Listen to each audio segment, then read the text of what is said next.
Hello दोस्तों, तो आज हम देखने वाले हैं एपिसोड 14 ऑफ जेन जी, जिसके शुरुआत में सुनताओ के अंकल का पीठ का दर्द बिल्कुल सही हो चुका था और वो बहुत खुश भी था। तो वो मिस टोंग को थैंक यू बोलता है। देन सुनताओ कहती है, मिस टोंग क्या आप मुझे ये टेक्निक सिखा सकती हैं, क्योंकि मेरे रिलेटिव्स को यही प्रॉब्लम है, तो अगर मैं सीख जाऊंगी तो मैं उन्हें भी ठीक कर दूंगी प्लीज। तो वो कहती है, सॉरी मैं ये तुम्हें नहीं सिखा सकती, क्योंकि तुम्हें तो टीसीएम में इंटरेस्ट ही नहीं है और इसीलिए तो तुमने क्लासेस छोड़ी है, तो तुम मेरी स्टूडेंट नहीं हो, जिसकी वजह से मैं तुम्हें ये नहीं सिखा पाऊंगी। तो उसका अंकल कहता है, अरे तुम सच कह रही थी, तुम सच में टीसीएम की स्टूडेंट हो। देन डोंग उससे पूछती है, क्या तुम सच में ये सीखना चाहती हो। तो वो कहती है, ऑफ कोर्स मैं ये क्यों नहीं सीखना चाहूंगी। तो डोंग कहती है, अगर तुम इसे दिल से सीखना चाहो तो तुम इसे सीख सकती हो, इसके लिए तुम्हें सिर्फ डॉक्टर से सॉरी बोलनी पड़ेगी और वो तुम्हें अपना स्टूडेंट बना लेंगे और मैं तुम्हें ये सिखा दूंगी। तो उसका अंकल भी उससे कहता है कि तुम्हें सॉरी बोल देनी चाहिए, वो दिल के बहुत अच्छे इंसान है, तो मेरी बात मानो, उनसे सॉरी बोलो और ये फटाफट से सीख लो। तभी वहाँ पर डॉक्टर आता है। तो उसका अंकल कहता है, अरे देखिए मैं बिल्कुल ठीक हो चुका हूँ सिर्फ मिस डोंग की वजह से, और हाँ सुनता हूँ भी ये टेक्निक सीखना चाहती है। वैसे मैं आपको बताना चाहता हूँ ये रात रात पर वही काम करती है जो आपने इसे दे रखा है, और मुझसे कहती है कि मेरे टीचर ने ये रेगुलर करने के लिए बोला है। पहले तो मुझे इस पे विश्वास नहीं था, लेकिन मुझे बहुत शौक हुआ ये जानकर कि ये आपकी स्टूडेंट है, तो प्लीज आप इसे माफ कर दे। देन वो सुनता उसे कहता है, इनसे जल्दी माफी मांगो। तो वो कहती है, सर थैंक यू, मीन्स वो सॉरी की जगह थैंक यू बोल देती है। तो डॉक्टर बिना कुछ कहे वहां से चला जाता है। तो उसका अंकल कहता है, तुम पागल हो गई हो। तो वो कहती है, मुझे पता है ये मुझे माफ नहीं करने वाले हैं। तो उसका अंकल कहता है, तुम्हें एक बार सॉरी कह के तो देखना चाहिए था, वो बहुत ही अच्छे इंसान है। देन वो कहती है, मिस डोंग आपका बहुत बहुत धन्यवाद। और जब वो वहां से जा रहे होते हैं तो वो कहती है, अरे रुको, सुनता हूँ मैंने इनकी स्पाइन की पोजीशन को सही किया है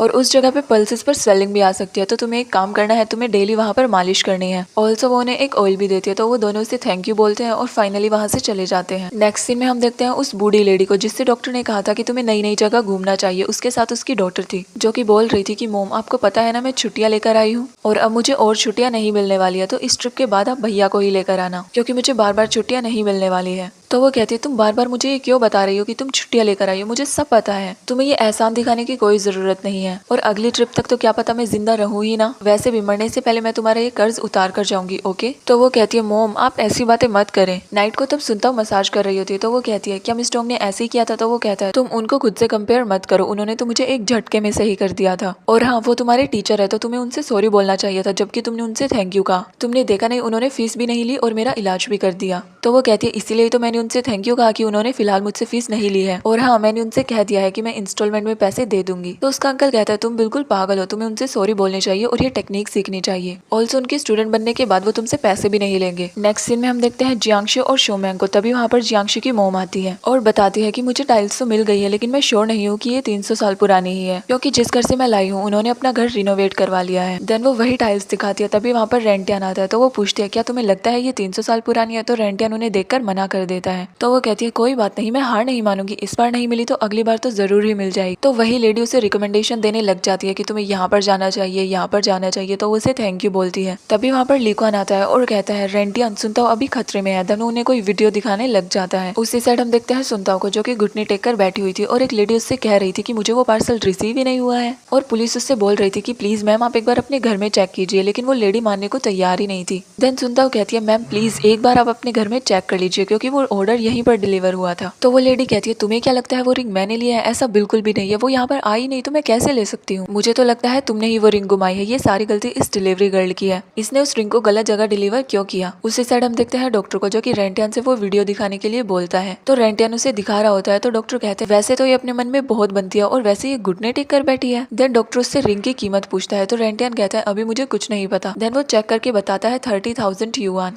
और वो किसी की एंगेजमेंट रिंग थी। तो डॉक्टर कहता है, ये लड़की भी ना कोई भी काम ठीक से नहीं करती है। देन डॉक्टर कहता है, वहाँ पर सीसीटीवी कैमरास तो होने ही चाहिए। तो रेंटियन कहता है, नहीं वहाँ पर नहीं थे। तो उसे आइडिया आता है और कहता है, उस रूम के सामने वाले रूम में तो कैमरास जरूर होंगे, हमें वो चेक करने चाहिए। तो रेंटियन कहता है, आप बिल्कुल सही कह रहे हैं, और वो फटाफट वहाँ से जाता है। उसी साइड वो लेडी झगड़ा कर रही होती है कि वो रिंग मैंने नहीं ली है, अगर आपको मेरे घर की तलाशी लेनी है तो ले लीजिए, लेकिन मैंने तो वो रिंग ली ही नहीं। तभी वहाँ पर खड़ी एक लड़की कहती है, सारी गलती मेरी ही है, मैंने ही इस डिलीवरी गर्ल से कहा था कि वो रिंग यहाँ पर रख दे। और हमें पता चलता है उसी लड़की की कल शादी थी और उसी की वो एंगेजमेंट रिंग थी। तो वो लेडी कहती है, इसका मतलब तो यही हुआ कि भगवान भी नहीं चाहता कि तुम्हारी एंगेजमेंट हो। ऑल्सो वो ये भी कहती है, ये कैमरा बंद करो, ये क्यों चला रखी है, बंद करो इसे। और रेंटियन और लीक्वान दोनों सुनताओ को बचाने के लिए भागे भागे आ रहे होते हैं। लीक्वान तो सुनताओ को संभालता है और रेंटियन सामने वाले दरवाजे पर नॉक करता है। देन पुलिस उन सबसे बाहर जाने के लिए बोलती है। देन वो उस लेडी से कहती है, देखिए मैम, हमें नहीं पता वो रिंग कहाँ पर है, लेकिन यहाँ पर सीसीटीवी फुटेज देखने के बाद हमें सब पता चल जाएगा कि यहाँ पर क्या हुआ था, क्योंकि सामने वाले रूम में कैमरा है और जल्द ही इसका ओनर आने वाला है। तो हम आपसे रिक्वेस्ट करते हैं, अगर आपने गलती से भी वो रिंग ली है तो आप एक बार अपने घर को चेक कर लीजिए, क्योंकि अगर गलती से भी हमें वो बाद में आपके घर में मिल गई तो आप जेल में भी जा सकती हैं। और वैसे भी वो रिंग बहुत महंगी थी और साथ ही वो एक एंगेजमेंट रिंग है। देन वो लेडी सोचती है और उनसे कुछ टाइम मांगती है। देन वो अपने रूम में जाती है और वही पार्सल लेकर आती है और कहती है, अरे देखिए ना, मैंने गलती से ही अपने रूम में रख ली थी, सॉरी, मुझे माफ कर दीजिए। देन पुलिस सुनताओ, रेंटियान, लीक्वान सबको सच बताती है कि वो रिंग मिल चुकी है और सुनताओ की इसमें कोई गलती नहीं है। तो सुनताओ कुछ नहीं कहती है और वहाँ से चली जाती है। और हाँ, वो बहुत सैड भी होती है। नाइट को डॉक्टर रेंटियान के पास जाता है और पूछता है, तुम सुनताओ से मिले, वो कैसी है? तो वो कहता है, वो सैड है, वो आपकी स्टूडेंट थी और आपने उसे जाने से पहले एक बार भी नहीं रोका। तो डॉक्टर कुछ कहने वाला होता है। जीरो कहती है, रुको, वो लड़की अभी यंग है और मैन के साथ भी रह रही है, तो वो वहाँ पर बिल्कुल भी सेफ नहीं है। रेंटियान, तुम उसके पास कॉल करो और कहो कि वो तुम्हारे पापा से माफी मांगेगी और फिर वो यहाँ पर रह सकती है। तो रेंटियान कुछ भी नहीं बोलता है। तो डॉक्टर कहता है, तुमने सुना नहीं तुम्हारी नानी क्या कह रही है, उसे कॉल कर कर कहो। लेकिन वो तभी भी कुछ नहीं कहता है और स्माइल करने लग जाता है। नाइट को तब वो अपने अंकल की मसाज कर रही होती है। तो उसका अंकल कहता है, वैसे तुमने वो घुटने क्यों टेके? मुझे पता है इसमें तुम्हारी कोई गलती नहीं थी, लेकिन फिर भी तुम उसके सामने क्यों झुकी? तो वो कहती है, मैं उस लेडी के सामने नहीं, उस लड़की के सामने झुकी, क्योंकि उसकी एंगेजमेंट थी। तो उसका अंकल कहता है, तुम दूसरों की खुशी के लिए नीचे झुक सकती हो, लेकिन अगर बात खुद की हो तो तुम्हें झुकना मंजूर नहीं है ना? तुम अपने टीचर से माफी क्यों नहीं मांग लेती हो? तुम उनके सामने घुटने टेक देना और वहां से हिलना मत, तब तक वो तुम्हें अपनी स्टूडेंट ना बना ले। तभी उसके पास रेंटियान का कॉल आता है और वो खुश होकर बता रहा होता है, तुम्हें पता है मेरी नानी को तुम्हारी चिंता होने लगी है और उन्होंने मुझसे कहा है कि मैं तुम्हारे पास कॉल करूँ और कहूँ कि तुम मेरे पापा से माफी मांगो, देन वो तुम्हें अपनी स्टूडेंट फिर से बना लेंगे। तो क्या तुम वापस आओगी और उनसे माफी मांगोगी? तो उसका अंकल कहता है, फटाफट से हाँ कहो, सोच क्या रही हो? तो वो पहले मना करती है, देन हाँ कह देती है और वो बहुत खुश हो जाती है, लिटरली बहुत खुश। नेक्स्ट सीन में हम देखते हैं उसके अंकल को, जो कि बोल रहा होता है कि ये स्कूटर मैं अपनी भतीजी को ही देने वाला हूँ, मीन सुनताओ को। तो वो सभी कहते हैं, आप ये हमें क्यों नहीं दे सकते, उसके पास ऑलरेडी है। तो वो कहता है, कोई बात नहीं, उसे कुछ टाइम तक ये यूज करने दो, देन उसके बाद ये तुम ले लेना। नेक्स्ट सीन में वो डॉक्टर के पास जाती है और अपना सारा वर्क दिखाती है और कहती है, मैंने हर दिन इसकी प्रैक्टिस किया, मैंने एक दिन भी नहीं छोड़ा। देन वो उन सबको देखता है और उसे वापस कर देता है। देन सुनताओ कहती है, मुझे पता है उसमें मेरी ही गलती थी और आपने मुझे पहले भी बहुत समझाया था कि मुझे ऐसी गलतियां नहीं करनी है, लेकिन उसके बावजूद भी मैंने गलती की। लेकिन सच्ची आगे से मैं ऐसी गलती कभी नहीं करूंगी। क्या आप मुझे अपनी स्टूडेंट दोबारा से बनाएंगे? तो वो सोचता है और कहता है, तुम जा सकती हो यहाँ से। उसी साइड हम देखते हैं रेंटियान, लीक्वान, शूमैंग सभी उसका वेट कर रहे होते हैं कि कहीं उसके डैड ने उसे माफ किया या नहीं। तभी वहाँ पर सुनताओ जाती है बिल्कुल सैड होकर एंड वो उससे पूछते क्या उन्होंने माफ किया? तो वो कुछ नहीं कहती है। तो लीक्वान कहता है, रेंटियान तुम अपने डैड को समझाओ ना, इसमें हमारी भी तो गलती थी। तो रेंटियान कहता है, तुम सही कह रही हो, यही वक्त है। देन शूमैंग को ये सुनकर बिल्कुल भी अच्छा नहीं लगता है और वो घबराकर बाहर भाग जाती है। तो सुनताओ उसके पीछे पीछे जाती है और कहती है, अरे तुम परेशान मत हो, उन्होंने मुझे माफ कर दिया है। तो जैसे ही शूमैंग ये सुनती है वो बहुत खुश हो जाती है और उसे हक कर लेती है। ऑल्सो सुनताओ भी हैप्पी होती है। देन हमें दिखाया जाता है तब सुनताओ वहाँ से जा रही होती है। तो वो कहता है, कहाँ जा रही हो तुम? तो सुनताओ कहती है, आपने ही तो कहा कि मैं जा सकती हूँ यहाँ से। अच्छा तो बताओ मुझे कहाँ पर जाओगी?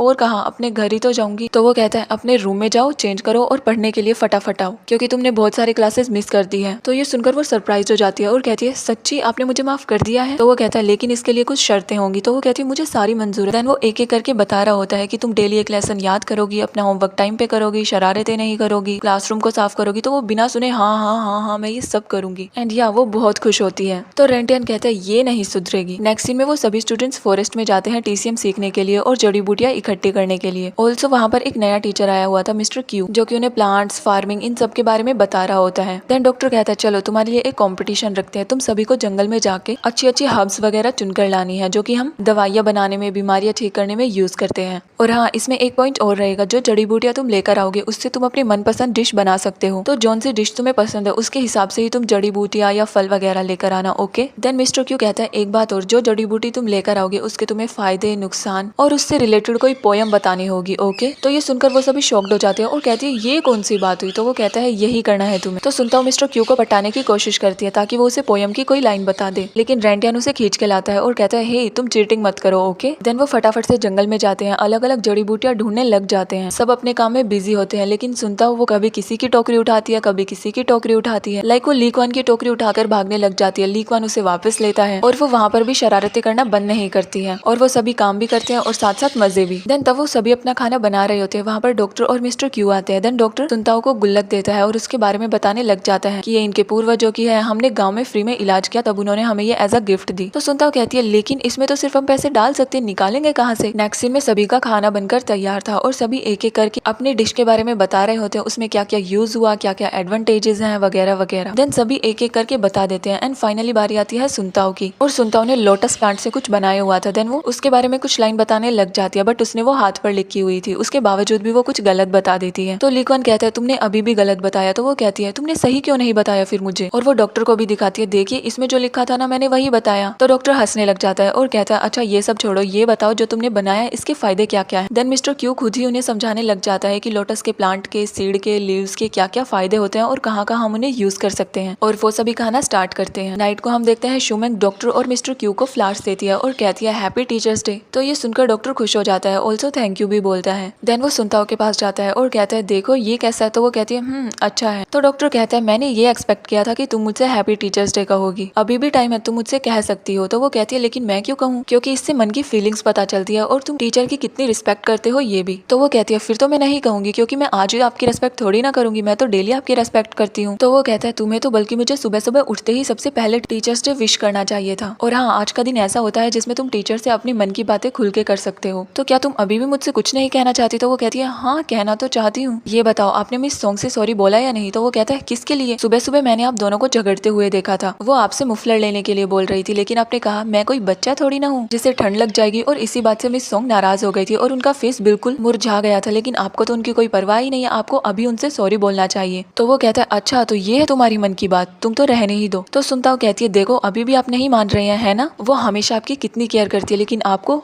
तो उनकी कोई परवाह ही नहीं है, कभी तो उनकी परवाह किया करो, आज तो कम से कम सॉरी बोल दो। और ये कह के वो वहां से चली जाती है। और इसी के साथ हमारे एपिसोड की एंडिंग होती है।